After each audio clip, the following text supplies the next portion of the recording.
Bom dia a todos. Sejam bem-vindos a mais uma live do projeto Você Importa, do UFPR Convida. É muito gratificante para nós ter a presença de todos vocês aqui. Espero que vocês possam acompanhar essa live até o fim e depois a nossa roda de conversa. Agora temos a Luísa pedindo para entrar. Vamos aguardar ela entrar.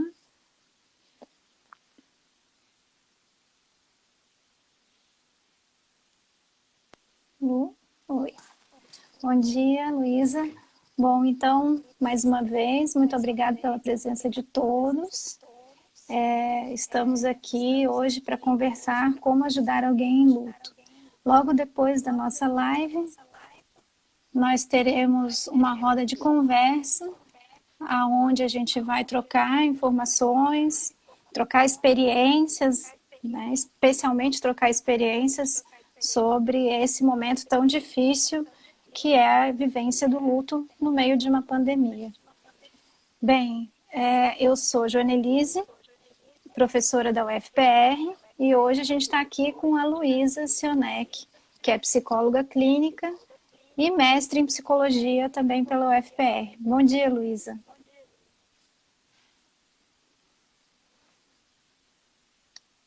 Seja bem-vinda. Eu não estou te ouvindo, Lu.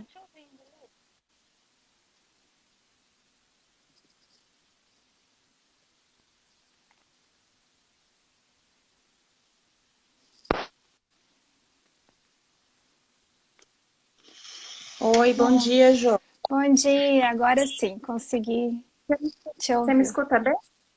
Sim, você também me escuta bem? Escuto bem. Ok. Então, tá. Bom, então quero agradecer mais uma vez a presença de todos e acho que é importante a gente começar contextualizando por que estamos falando sobre ajudar alguém em luto. Enfim, uma das primeiras coisas que nos ocorreu no projeto foi justamente o número crescente das mortes por Covid que temos enfrentado no Brasil. E isso faz com que várias pessoas, não só o sofrimento da Covid, ele fica, portanto, não só vinculado a uma pessoa, mas a uma família inteira, né? Geralmente, quando a gente perde alguém, no mínimo 3 ou 4 pessoas sofrem com esse luto. E esse luto também é considerado, dependendo do modo como é atravessado, como um sofrimento mental. Existe uma outra questão muito importante, que é que o acesso aos cuidados de saúde nesse momento estão dificultados. É mais complicado a gente ter acesso aos cuidados e, portanto, a possibilidade de trocar essa experiência, né? Enfim, entender essa experiência, partilhar com as pessoas que a gente ama esse momento, se sentir apoiado, então, nesse momento é muito difícil e nos impõe vários desafios. Como que eu apoio alguém sem poder fazer uma visita, sem poder abraçar, né, sem poder cuidar dos modos tradicionais, né, que a gente está acostumados? Quer falar um pouquinho? Acho que é bem isso que você falou, né? A gente está vivendo um tempo aí bem diferente, né? Acho que de tudo que a gente já experimentou, né? Eu, particularmente, nunca tinha vivido nada dessa dimensão, assim, né? Acho que a nossa geração nunca viveu nada dessa dimensão, né? De um número tão expressivo e tão rápido de mortes, né? E a questão do isolamento também, né? Da gente não poder estar próximo, né? De quem está passando por isso.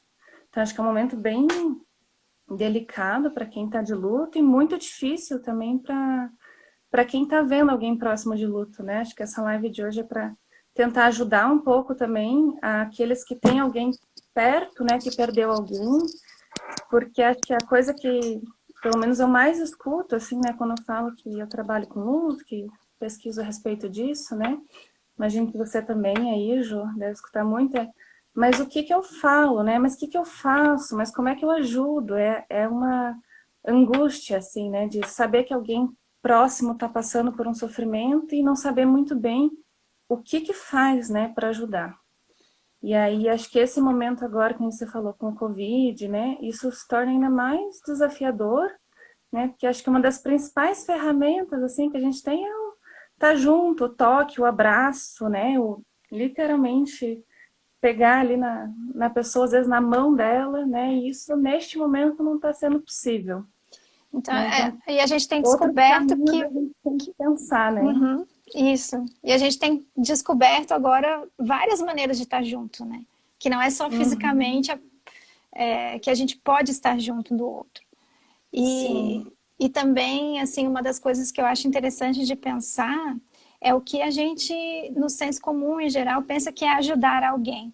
E o que de fato Uhum. ajuda no luto, né?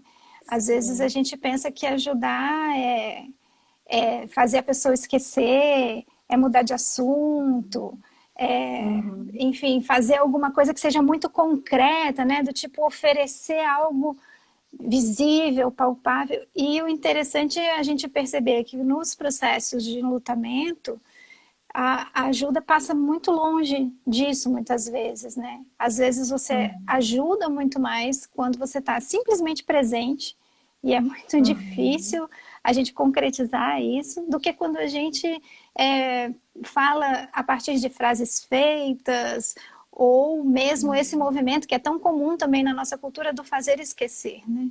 Sendo que a gente sabe Sim. que é impossível esquecer alguém que a gente amou, Sim. mesmo que esse amor É, se transforme. uhum.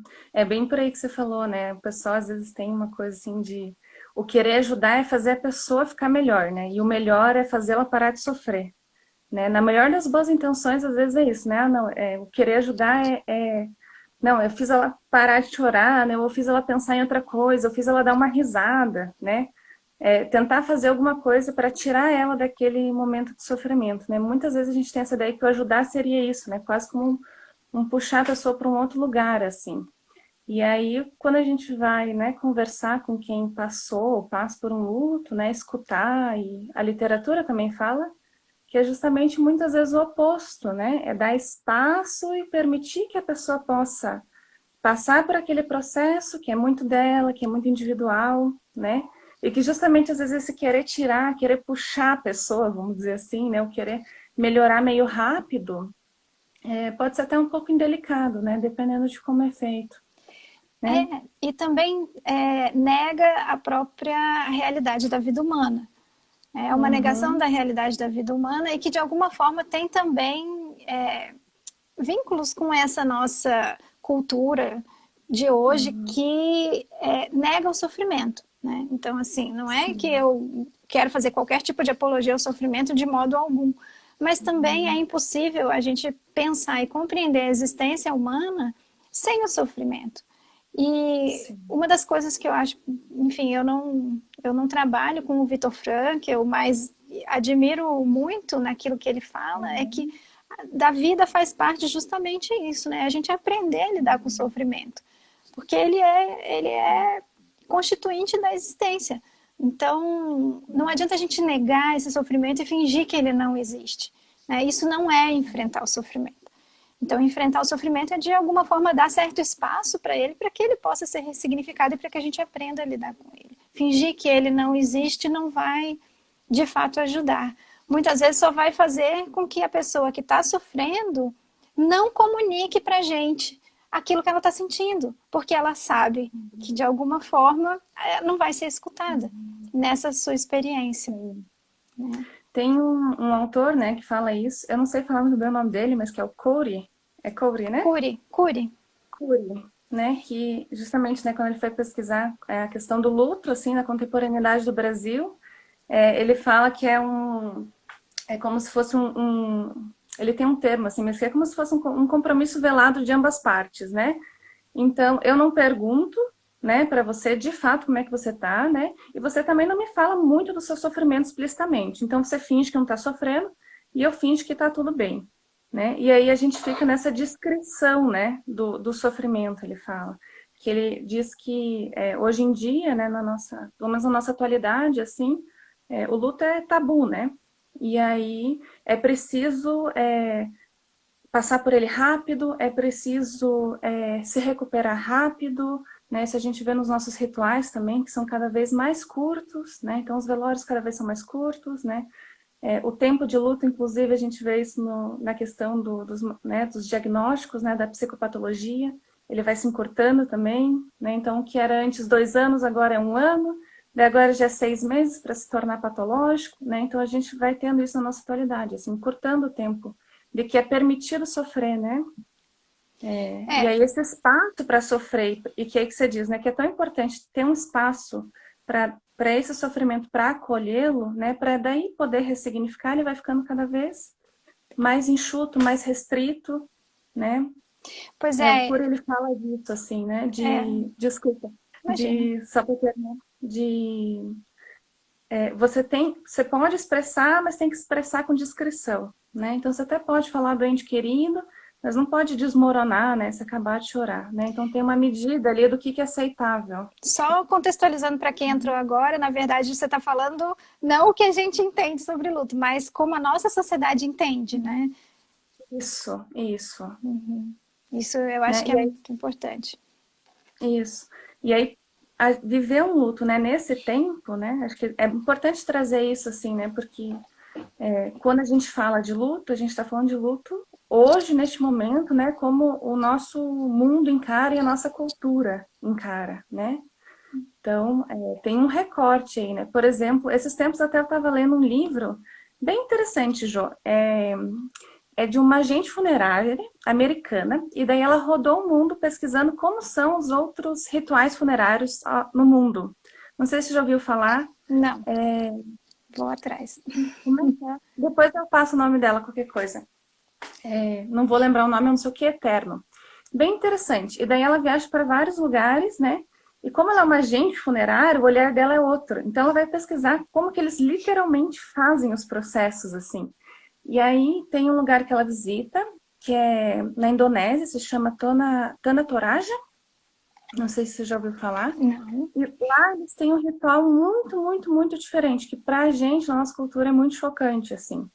Então, quando a pessoa falece, para eles, naquela cultura, na verdade, a pessoa ela está doente, mas ela ainda está ali. Então, eles precisam cuidar daquele corpo, oferecer alimentos, oferecer dinheiro, oferecer cigarro.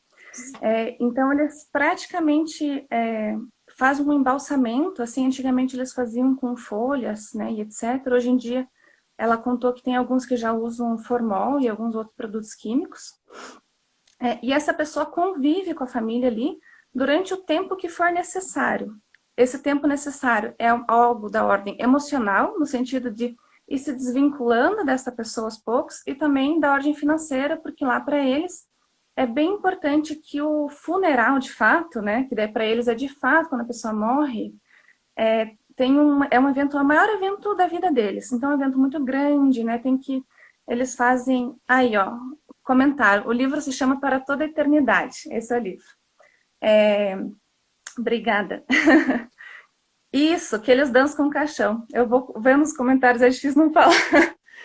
E daí é bem isso, assim. Eles, enfim, preparam uma pessoa, eles trocam de roupa, dão banho todo esse tempo, e aí quando eles fazem esse funeral, eles sacrificam animais, que para eles é importante no sentido de levar essa pessoa para um outro lugar, são animais que levam essa pessoa para um outro momento, assim, que eles acreditam, uma outra vida. E aí depois eles enterram de fato. Mas mesmo depois que eles enterram, a cada 2, 3 anos existe uma festa onde eles desenterram as pessoas, dão um banho, trocam de roupa, tiram foto com os familiares e enterram de volta. É como se eles visitassem o parente. Então é bem interessante porque a linha entre vida e morte para essa cultura ela é permeável, né? Não é igual para a nossa que é abrupta, assim. É uma linha diferente. Né? Enfim, eu acho que foi um dos rituais que eu li no livro assim que mais acho que chamou atenção, né? Porque pra gente nossa, você é a primeira Bem coisa que você olha e fala, diferente, nossa, né? como que é possível, né? Meu Deus, imagine, né? Fica lá com o cadáver dentro de casa, né? Mas para eles É uma, conversam, eles realmente têm uma relação, né? é uma maneira bem diferente de entender o luto, né? Mas voltando assim para a nossa cultura, eu acho que é importante então a gente pensar em explicar um pouco para as pessoas o que é o luto, o que é Uhum. esperado, né, no luto, Uhum. para que a gente também possa pensar como ajudar. Né? Porque se a Sim. gente não sabe o que está acontecendo, e para a gente é muito assustador, como a gente estava falando, lidar com a questão do sofrimento, e na nossa cultura, diferente dessa que você acaba de dizer, o luto ele está muito vinculado a expressões de sofrimento, né? E inclusive a um olhar do outro assim, ah, se você não está sofrendo é porque você não gostava daquela pessoa. Né? Existe esse Uhum. tipo de julgamento. Então é importante a Uhum. gente entender que, na verdade, o luto tem expressões múltiplas, né? Não só entre as culturas, mas dentro das culturas também. Né? Então a gente Uhum. tem algumas reações que são esperadas dentro da nossa cultura, mas que não necessariamente acontecem com todo mundo, não necessariamente acontecem naquela mesma ordem, né, que elas são colocadas, às vezes pela literatura, né, que se coloca, não, uma pessoa quando entra em luto, ela vai sentir Uhum. isso e aquilo exatamente nessa ordem, desse jeito. Não, não é assim que a gente sabe, né, que vai acontecer. Enfim, então é importante lembrar que o luto diz respeito a um conjunto de experiências que são esperadas, reações que às vezes Uhum. envolvem comportamentos, às vezes envolvem expressões de afeto, né? Às vezes, enfim, envolvem tristeza, ansiedade, é, Uhum. perturbações fisiológicas, muitas vezes, que são esperadas quando a Sim. gente perde alguém que é significativo, alguém que é importante para a gente, né? Uhum. Não sei se tem alguma outra coisa que você lembra agora que você acha que é importante destacar, Lu, a respeito dessas reações típicas ou esperadas do luto. É importante falar também que é muito comum sentir culpa, né? Uhum, uhum, De sentir culpa, eu poderia ter feito algo diferente, puxa, eu deveria ter feito aquilo, não fiz, né? Se sentir de algum modo insuficiente também, né? Impotente, né? Frente ao que aconteceu. uhum, É muito comum também revolta, raiva, né? Às vezes acho que a gente fala muito da tristeza, da saudade, né? Mas a raiva também é um sentimento muito difícil de lidar e que é muito comum, né? Tanto raiva de si, às vezes a raiva se volta contra os outros, né? Às vezes se volta contra as crenças religiosas, também contra Deus, isso é muito comum. E aí tem gente que se culpa por isso também, né? Ou às vezes a comunidade religiosa não entende, né, que essa pessoa está, puxa, né, ela está questionando Deus, né? Às vezes os pares, né, da onde ela convive, questionam. Ah, você não pode, né, questionar, não pode se revoltar contra ele. Mas faz parte, né? Faz parte do processo de ir assimilando, né, essa perda. Então, a raiva também é um sentimento muito comum.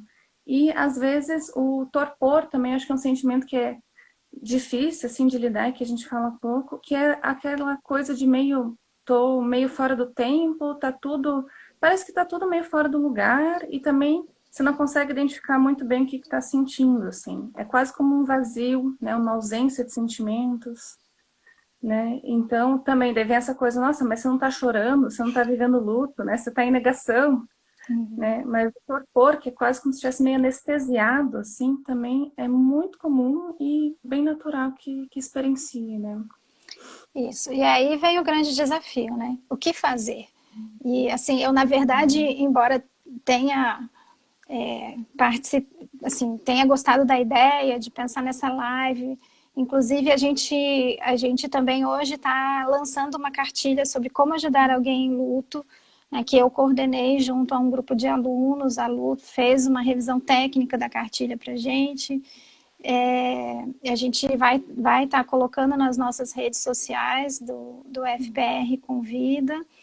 É algo que eu, enfim, que eu olho com um pouco de desconfiança, né, por conta dessa ideia de Uhum. ajuda. Então, esse é o grande desafio para mim nessa live e foi na cartilha, porque Uhum. acho que na nossa cultura, muitas vezes, o ajudar, ele acaba sendo empurrar alguma coisa para o outro que faz sentido para a gente, mas que não faz Uhum. sentido para o outro.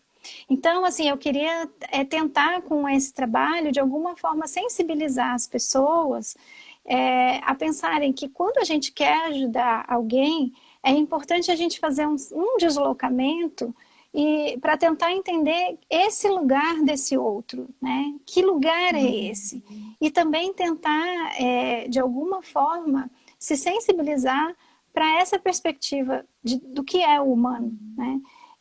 E de que lugar esse sofrimento ele ocupa na nossa existência.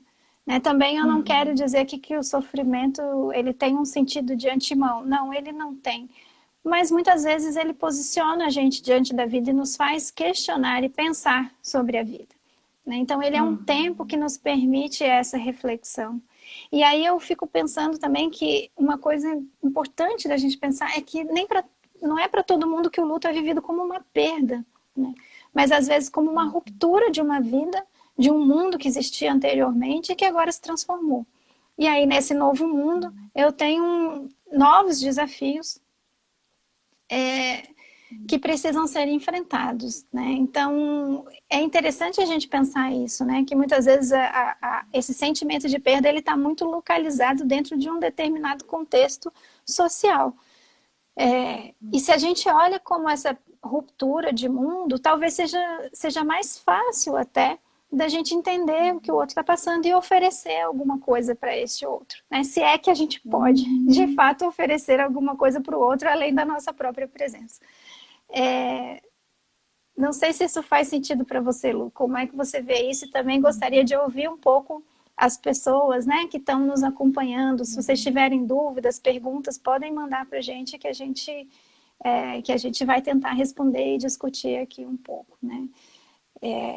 E isso é muito difícil, né, da gente fazer, da gente se sensibilizar com cada particularidade, com cada experiência e então permitir, né, que essa experiência fale para que a gente possa de fato oferecer alguma coisa para esse outro. Que acho que daí entra a questão, né? A gente fala muito hoje em dia de empatia, né? E aí tem muitas vezes essa ideia de que empatia é me colocar no lugar do outro, é sentir na pele do outro, e isso acho que é da ordem do impossível, né? Eu não tenho como estar no lugar do outro, eu não sei, né, o que o outro está sentindo, eu não consigo exatamente sentir tal como ele sente. Mas acho que a empatia, sim, é possível da gente falar de uma questão de que quando eu me aproximo, né, e eu faço um esforço, né, para talvez percorrer um pouco o caminho que essa pessoa fez, né, ver o lugar da onde ela partiu, né, ver a história que ela já viveu, que pessoa era essa para ela, então, né, o que se rompeu aí, né, e que eu permita que ela me conte da experiência dela, aí sim eu acho que a gente pode falar de empatia, que eu vejo que ela tem uma vivência, né, e um significado particular dela e justamente é diferente do meu, né, que ela experiencia um mundo diferente do que eu experiencio, né, que ela sente diferente do que eu sinto, que ela me é uma pessoa diferente e eu consigo me abrir para essa outra possibilidade, então. Né, e aí eu acho que a gente pode falar de empatia, e aí quando você me pergunta, né, o que dá para a gente oferecer, se é que é possível oferecer alguma coisa, né, para além da nossa presença. E aí eu acho que tá o pulo do gato, assim, quando a gente vai falar de como ajudar alguém, né? Porque parece que é muito pouco que a gente pode oferecer, né?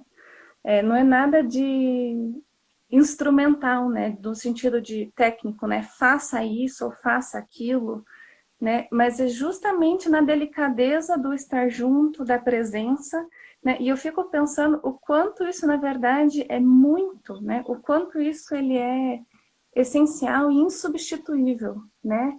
O quanto fazer muitas vezes é da ordem de que, sei lá, talvez se eu tivesse uma técnica tão certinha, né, receitinha de bolo que a gente pudesse passar para as pessoas, né, do que funciona, eu poderia fazer, fulano poderia fazer, ciclano poderia fazer, né? E vamos dizer assim, não faria muita diferença, porque a receita de bolo em tese funciona com todo mundo, né? Mas é justamente porque a gente está falando algo que é da ordem do afeto, né? Que é tão particular, tão espontâneo, que a gente está falando de encontro, né? Entre duas pessoas, que é algo genuíno, que não se é repetível, né? Desta forma, né? Cada encontro ele é absolutamente único daquele momento, né? Que é tão singular. E aí, como então permitir, né? O que a gente pode, talvez, ajudar as pessoas a pensar em como possibilitar esse encontro, como é que é estar presente com alguém que está enlutado? Como é que é estar junto com alguém enlutado? Acho que isso a gente pode ajudar a Sim. pensar, né? E eu acho que a palavra é acolhimento, né? Estar junto com alguém que está Uhum, enlutado é acolher. É ouvir, mesmo que você divirja, mesmo que você discorde, mesmo que você até nem entenda aquilo que a pessoa está sentindo ou está expressando, é acolher aquele sentimento e aquela expressão como uma possibilidade de vida, como uma possibilidade de existência. Então, uhum, acolher,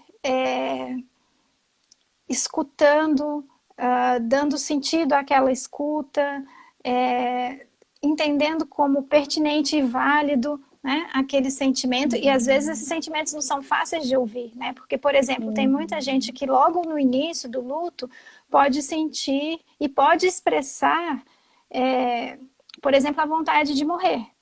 Veja, não é uhum. exatamente a vontade de se matar, né? É a vontade Sim. de morrer como uma tentativa de se encontrar, de estar perto daquele que ele ama. Isso é algo que a gente escuta, né, Sim. cotidianamente. E assim, e aí o que é o acolher, né? O que é esse escutar? É não se desesperar com não, você não pode morrer, né? Mas assim, Uhum, é entender essa comunicação de olha, a minha vontade de morrer é porque eu quero estar junto, né? E entender uhum, que sim, existe aí um sentido importante do querer estar junto e de que agora não se uhum. pode mais, né? Sim. Então, enfim, eu acho que esse é um passo importante, é algo que a gente pode, de alguma forma, ajudar as pessoas, né? Com, pensando e dando essa possibilidade delas pensarem sobre o que é o acolher essa dor e como se pode acolher essa dor, né? Uhum.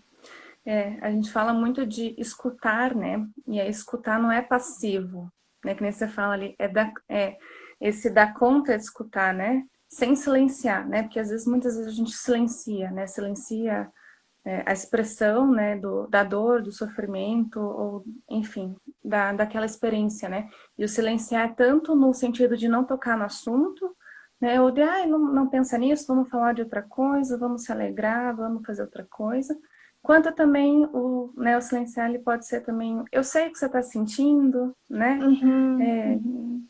Eu já passei por isso, né? E dei conta da sua. Às vezes pode ser muito positivo contar da sua experiência, né? Mas tem momentos que a pessoa quase tampona a experiência do outro ali e cola, né? Ah, não, porque eu também já perdi lá fulano da X e tal, tá, tá, tá, tá. E aí não consegue perceber que justamente tem uma diferença de experiências, né? Não consegue se abrir para escutar o que a experiência do outro justamente me é diferente, né? O que eu não sei desse outro, o que eu não sei do que ele está passando. Eu acho que o acolher é sempre partir de um lugar de não saber, né? Eu não sei o que você está passando, né? Eu não sei o que você está sentindo. Então me conte, né? Me fale sobre isso, para que quem sabe eu consiga entender um pouquinho, né? É uma Sim. aposta. Você não sabe se você vai entender, inclusive, né? Uhum, Mas é um uhum. esforço de estar junto, um esforço para entender. Isso é acolhimento. É a pessoa sentir que tem alguém ali junto que faz um esforço muito genuíno de compreender o que ela está passando, né? Faz um esforço de acompanhar o raciocínio dela, né? De acompanhar o que ela está sentindo. Sem E dúvida. é... E aí a gente Uhum, tem até uma pergunta aqui que foi enviada, que é como lidar com o luto de alguém que ainda não faleceu? A pessoa tem um diagnóstico e a cada pessoa se distancia do mundo. E a cada dia, eu acho. deve ser cada passo, não sei. Mas assim, tem um diagnóstico que está se distanciando do mundo. Eu acho que essa é a ideia que é importante, né? Como lidar com o luto quando você que vai morrer? Bom, a gente Uhum, aqui está falando de situações de luto antecipatório, né? Ah, tá. uhum, Enfim, não entendi aqui. Mas enfim, a gente está lidando com luto antecipatório e eu acho que seja esse luto antecipatório ou esse luto depois que a pessoa já morreu, uma das coisas mais importantes para se fazer é perguntar, né? E não ter uhum, medo de falar sobre o tema. A gente tem uma uhum, ideia de que se a gente falar sobre as coisas, a gente vai incentivar, a gente vai fomentar. Como se as pessoas não estivessem pensando, né? Então, como se alguém que está perto da morte não pensasse na própria morte. E que se eu uhum, falar, né? Então, aí é que ela vai pensar. é uma onipotência também, né? Que a gente tem, assim, se eu falar, ela vai pensar. Não, ela já está pensando de alguma forma. E a gente pode perguntar, assim, você quer falar sobre isso? Olha, eu estou percebendo que você está assim, você quer falar sobre isso?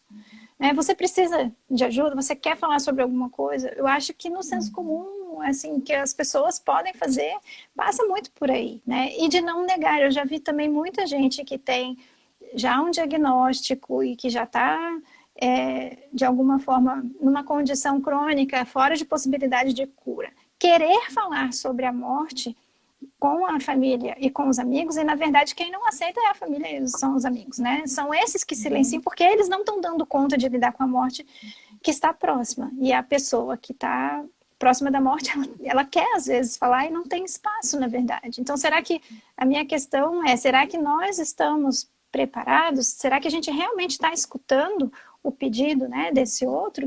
E no fim, é perguntar. E muitas vezes a pessoa pode não querer também, né? Pode ser que ela não esteja preparada e a gente não tem que forçar ela a se preparar. Não, então agora você tem que falar disso, né? Você tem que... Eu acho que não, né? Eu acho que não. E aí você pode também pensar em coisas práticas às vezes, sabe? Do tipo, você não está precisando de alguma ajuda em casa? Não é assim, me liga quando você precisar. Se você precisar de alguma coisa, me fale. Mas, olha, eu estou indo no supermercado, posso comprar tal coisa para você, tudo bem? Levo aí? Que horas eu posso deixar aí, né? Pode Uhum. ser, né? Se não Né? Fiz for, uma comida, posso passar aí e deixar um prato, né? se Que não, acho que daí isso no Covid tá sendo possível ainda também. né? Se não for possível, a pessoa vai dizer, não, não é possível, não, não quero que você venha, né? Então tá, e aí Uhum. aceite esse passo para trás, né? Sim. Tem até uma pergunta ali que eu acho que relaciona com isso, né? Que é como ajudar quando a pessoa não aceita sofrer, né? Acho que é isso. Uhum. E aí eu fiquei pensando, acho que é justamente disso que você está falando, né? Acho que cada um tem seu momento, né? Então pergunta, né? Mas não existe essa assim de que para passar pelo luto é necessário sofrer, né? Porque primeiro, o que é sofrer? Né? O que a gente está entendendo como sofrer? Sofrer é expressar sofrimento, porque são coisas diferentes. Né? Uma questão é o sofrimento que a pessoa sente, outra coisa é que ela expressa, né? Muito bom. E aí ela pode Uhum. expressar das mais diversas formas e nos mais diversos momentos. Pode ser que ela prefira, né? Se é uma pessoa, eu fico pensando, gente, tem gente que é calada a vida inteira, né? Que é uma pessoa um pouco mais introvertida, às vezes um pouco mais fechada, né? Que não é uma pessoa que de fato expressa afeto durante a vida. Né? Não vai ser no momento do luto, talvez, que ela vai começar a expressar e chorar em qualquer lugar para qualquer pessoa. Talvez essa é uma pessoa que vai viver o luto dela de uma forma mais recolhida, né? Porque isso faz parte da personalidade dela. Né? Então a gente precisa ter um pouco essa diferenciação, né, de que cada um vai viver um luto de uma forma muito particular. Né? E que, Sim. inclusive, cada luto também ele é vivido de uma forma muito particular. Até queria comentar, assim, trazer um exemplo. Domingo faleceu o gatinho do meu namorado, né, e da família dele, e foi uma perda bem triste, assim, era um gatinho bem velhinho, de 15, 16 anos, e todo mundo ficou muito abalado, assim, né, com o falecimento dele. Apesar de ser isso é outro tabu aí, né, perda de animal de estimação, né, é algo que a gente fala, não, mas está sofrendo por um gato, né, mas enfim, é um serzinho ali que fez parte da vida da família durante muito tempo, né, com muito afeto. Até eu fiquei bem abalada, assim. E aí meu namorado, no dia, ele me perguntou, ele falou, nossa, eu não sofri assim, eu não fiquei assim pela perda da minha avó. Por que eu tô assim agora com o meu gato?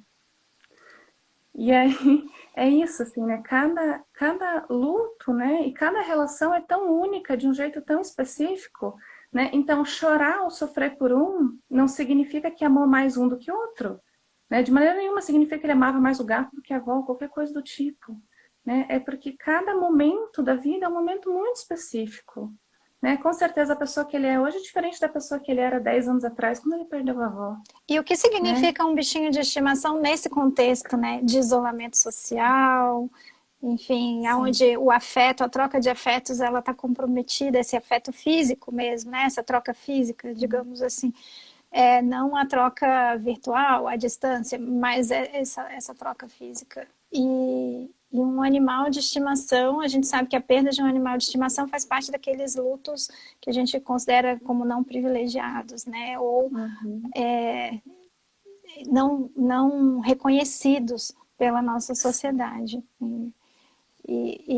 É muito Muito interessante esse duro. exemplo, porque ele é muito polêmico, inclusive, né?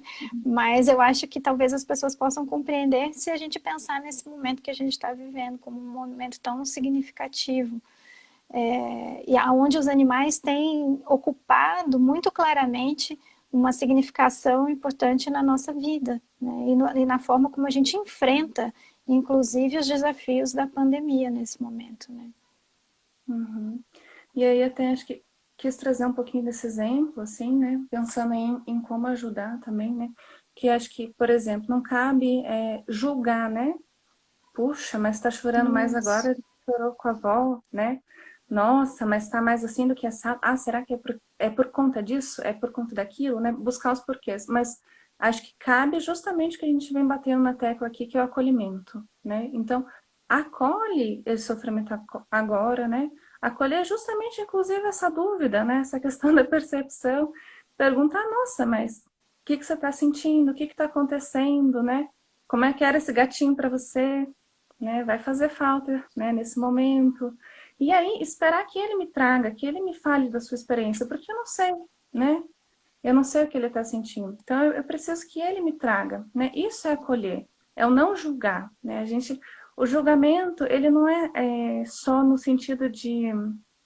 Às vezes a gente pensa o julgamento como algo pejorativo, né? No sentido de, nossa, você não pode estar assim, você não pode estar assado, você não pode sofrer. Mas o julgamento também, ele está muito implícito ali quando eu falo, penso assim, puxa, acho que já deu tempo, né? Você tinha que estar melhor, né?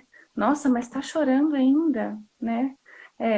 O julgamento, o que que é? É quando eu coloco o meu olhar, as minhas percepções, as minhas crenças, né? As minhas experiências, né? Como se fosse uma lente para olhar a experiência do outro, né? Então eu preciso ter muito... É um exercício que a gente faz o tempo todo, né? Puxa, isso aqui eu estou olhando com a minha lente, né? Ou eu estou falando, perguntando, né? Como é que é isso para você? Você quer conversar? Você quer falar disso?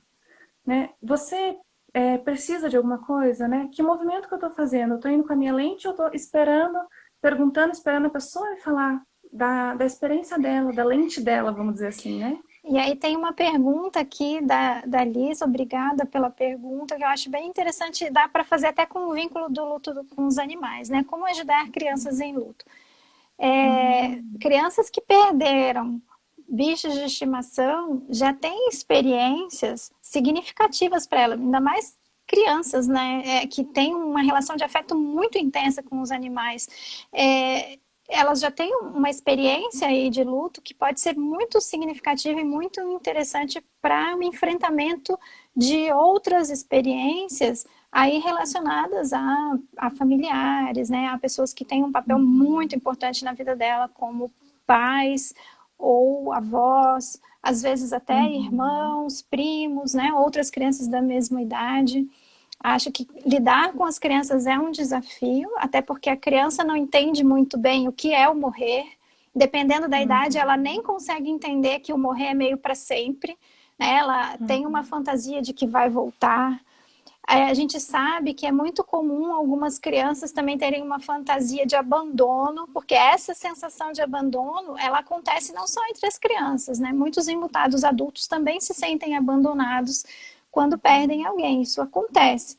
E a criança, muito fortemente, né? E ela, às vezes, sente a culpa e associa Uhum. então o meu pai, ou o fulano, ou a minha avó, ou essa pessoa, ela se afastou, ou ela morreu porque eu fiz aquilo, né? Eu fiz uma coisa ou outra. Então, assim, primeiro você tem que entender qual é a faixa etária da criança e se essa criança tentar investigar, se essa criança ela já tem noção de que a morte é algo que é irreversível. Uhum. Uma das coisas que eu acho muito importante também, os adultos não esconderem os próprios sentimentos diante das crianças, para as crianças conseguirem aprender a identificar seus sentimentos e a não abafá-los, né? Então, assim, se ela vê a mãe chorando, por exemplo, e aí ela pergunta: mãe, você está chorando? E a mãe diz: não, filha, Não é nada, não, mamãe não tá triste não, não tá chorando. Ou seja, o que que ela tá fazendo? Ela tá comunicando duas coisas contraditórias para a criança. E a criança vai olhar e vai falar, poxa, mas eu tô vendo minha mãe chorando. Minha mãe tá dizendo que não tá triste, que não tem nada acontecendo. Então por que que ela tá chorando? Né? Então, será que eu posso Uhum. chorar também? Então é muito importante a gente comunicar e ajudar as crianças a entender como é esse mundo, né, dos sentimentos e que é normal chorar quando a gente está de luto, né? Que é normal a gente chorar quando a gente tem um sentimento e sente a necessidade de expressá-lo, né? Isso faz parte da vida. Então a criança ir se acostumando com isso faz muita diferença no modo como ela vai enfrentar o luto. E no final das contas, eu acho que também é importante pensar que a linguagem da criança é muito diferente da linguagem do adulto.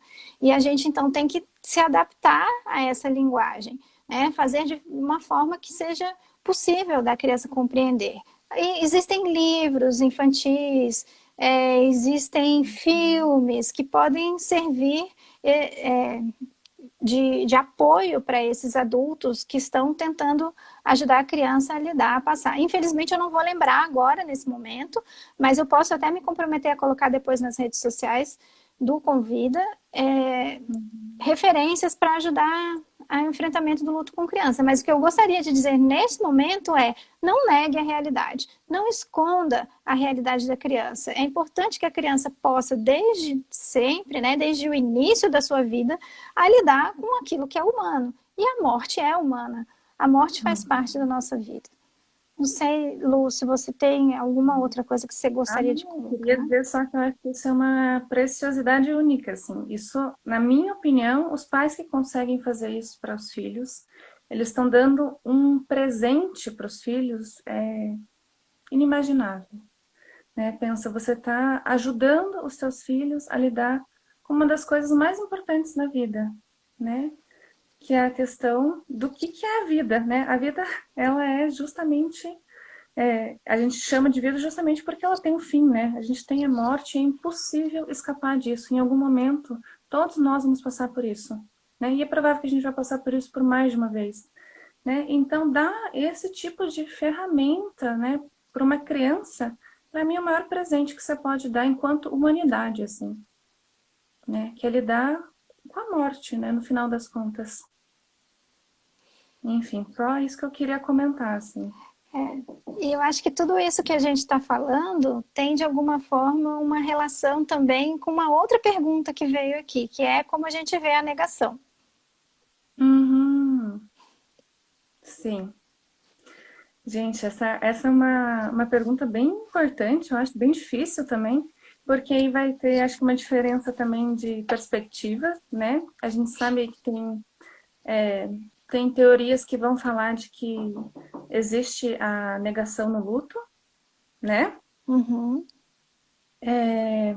Inclusive, isso é um conhecimento bem disseminado, assim, de uma forma até sem muita coerência científica, assim, né? Que é aquela coisa das 5 fases do luto, né?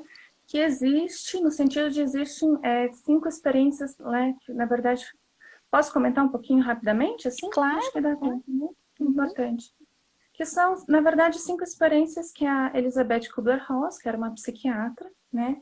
Ela foi conversar, na verdade, com o que a gente chamava na época de moribundos, né? Pessoas que elas estavam em estágio já bem próximo, né, de morrer, e ao conversar com muitas dessas pessoas, ela foi identificando 5 experiências comuns, né, que é a negação, a depressão, a raiva, a barganha, né, que é quando você negocia, me dá mais 5 minutos aqui e eu prometo que faço X coisa, X, Y, né, a depressão e a aceitação, né? Ela identificou essas experiências, ela inclusive mesmo diz que isso não tem uma ordem, né? Que isso pode variar, que as experiências podem aparecer juntas, mas ela acaba dando o nome de 5 estágios, né? Então isso dá pra gente essa noção, né? De que a coisa vem um atrás do outro. E aí depois, alguns autores se apropriaram, né, desse conhecimento dessa psiquiatra, que conversou com pessoas que estavam morrendo, né? Para pensar o luto, né? Então foi uma transposição aí que foi feita. É isso, Jô? Quer comentar? E assim, acho que a negação ela pode falar de monte de coisas diferentes, né? Eu acho que é bem importante lembrar que já está descrito que ela é uma parte importante da experiência de luto, né? Ela faz parte também da experiência daquela pessoa que enfrenta a própria morte. E eu acho que a negação, ela faz parte da vida, né? A gente não dá conta de enfrentar tudo o tempo todo. A negação, como já foi muito bem descrita por Freud, e os meus amigos psicanalistas vão dizer muito melhor sobre isso do que eu, mas ela, de alguma forma, ela atua também como proteção para o indivíduo, né? Toda toda negação, de alguma forma, vai esconder de você aquilo que seja real ou fantasioso, está te ameaçando, está ameaçando a sua integridade, né? De uma forma real ou fantasiosa. Então, ela faz parte deste processo, né, de enfrentamento. Infelizmente, a gente está vivendo num momento em que a negação está sendo vivida em uma escala gigantesca e que está influenciando muito fortemente o nosso dia a dia e o enfrentamento da doença, da pandemia, especialmente no Brasil, né? Então, eu acho que a gente, do ponto de vista social, precisa combater e enfrentar a negação, especialmente a partir da informação. A gente precisa lidar com a informação, né? E entender o que essa informação significa para as pessoas. Não é só jogar a informação, mas também debater como que as mudanças que ocorrem a partir do Covid, elas influenciam as nossas vidas, mudam os nossos cotidianos e muitas vezes nos ameaçam, inclusive, na sobrevivência, né? Então, eu vou ter que ficar em casa e aí eu não vou ter dinheiro para comer, né? Não tem política pública que me garanta esse dinheiro para comer. Então, o que eu faço, né? Como que eu lido com isso? É claro que eu vou negar, porque eu tenho que sobreviver.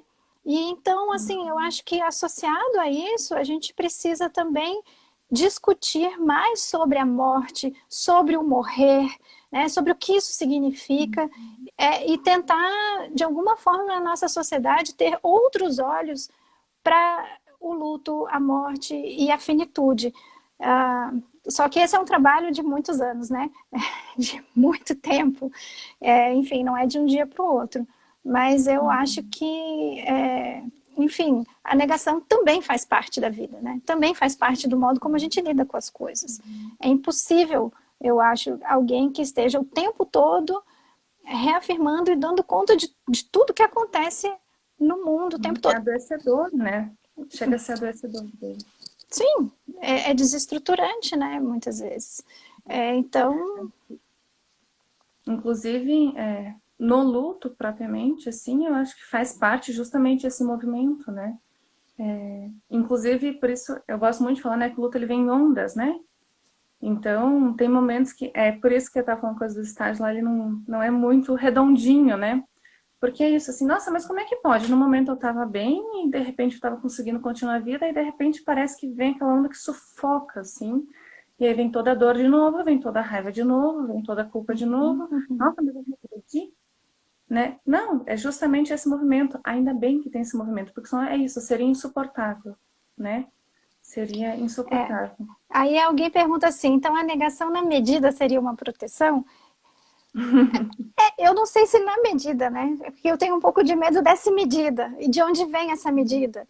E será que a medida existencial, ela não é a medida da própria vida e que se dá a partir das nossas próprias escolhas e posições diante da vida? Eu tenho só o medo dessa medida acabar vindo de fora e, de novo, a gente volta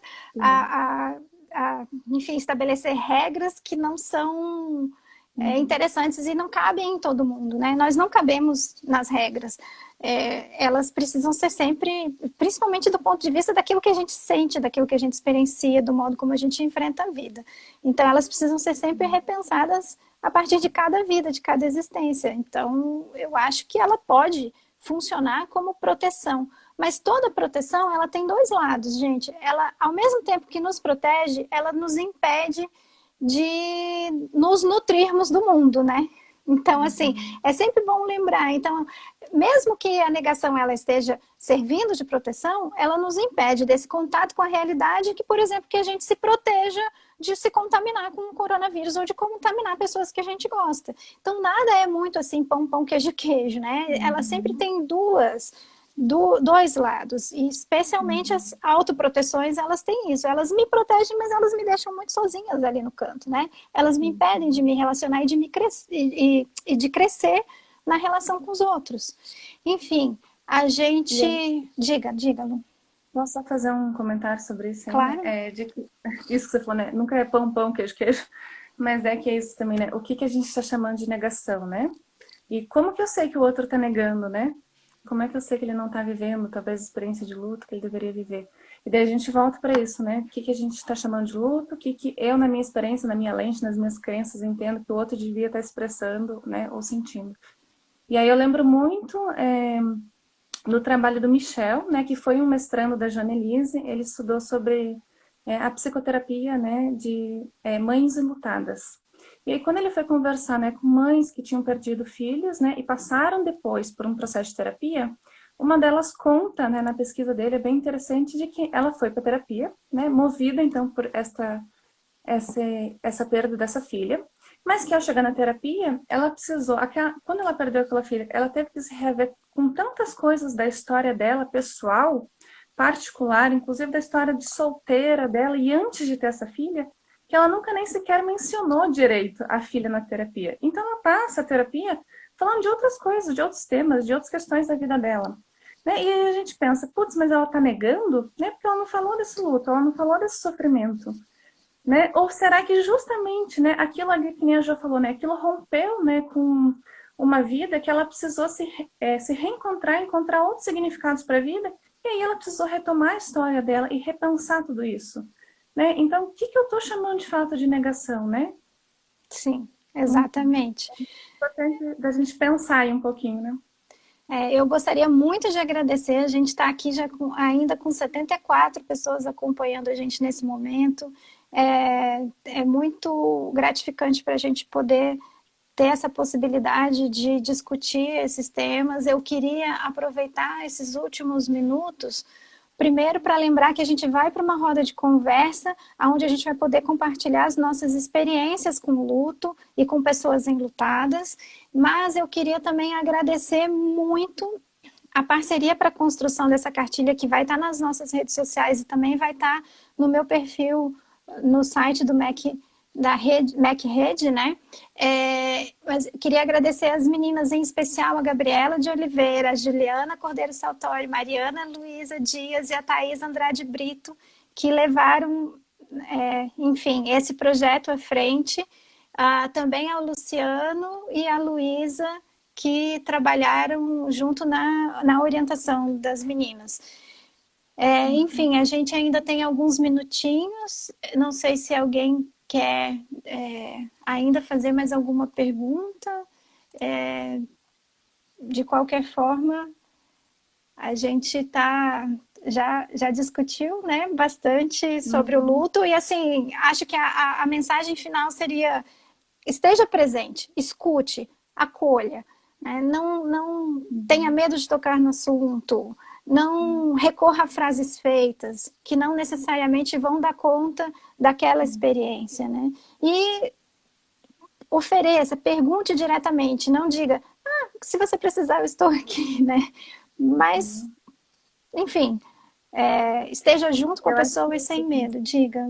saiba que o que você pode oferecer, né, enquanto presença, enquanto escuta, em geral, é muito mais do que qualquer coisa que você possa, vamos dizer assim, magicamente falar e ser muito certeiro, né? Então, a presença, a escuta, o estar junto, o esforço de querer acompanhar e entender o que é essa experiência para essa pessoa neste momento é muito rico. Gente, isso é da ordem da humanidade, assim, do afeto, né?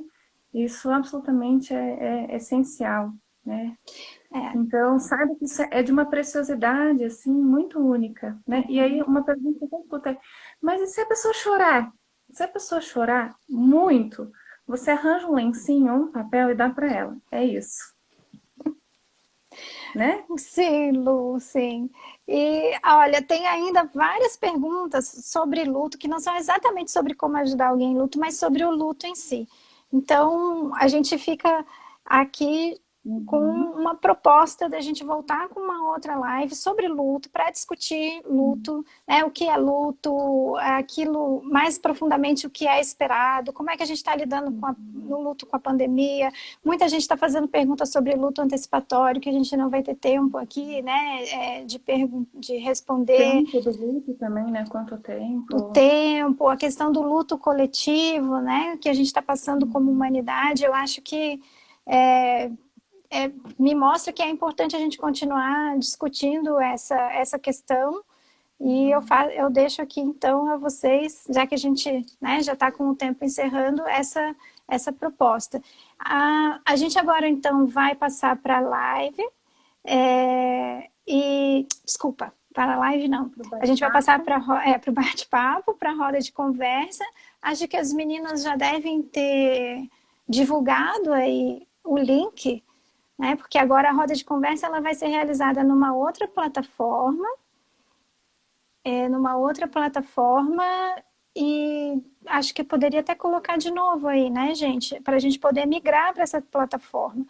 E aqui Uhum. também nas nossas redes sociais vocês vão conseguir linkar e chegar nessa plataforma. Ela é bem simples de entrar e eu e a Lu vamos estar lá para ouvir vocês e permitir essa troca de experiências. Muito obrigada por todos que acompanharam. A sala já está Sim. aberta da roda de conversa, as meninas estão falando aqui para gente. E espero que possamos estar juntos mais vezes, Lu, porque teve um monte de gente aqui pedindo mais live Sim. com a Lu. Foi muito bom estar contigo Foi muito nessa, bom participar nessa também. live, Agradeço muito o bom convite. participar. E então até a próxima. Até, e obrigada também todo mundo. E Muito até a obrigada. roda. Aqueles que sentirem necessidades, estamos lá. Isso. Vamos lá.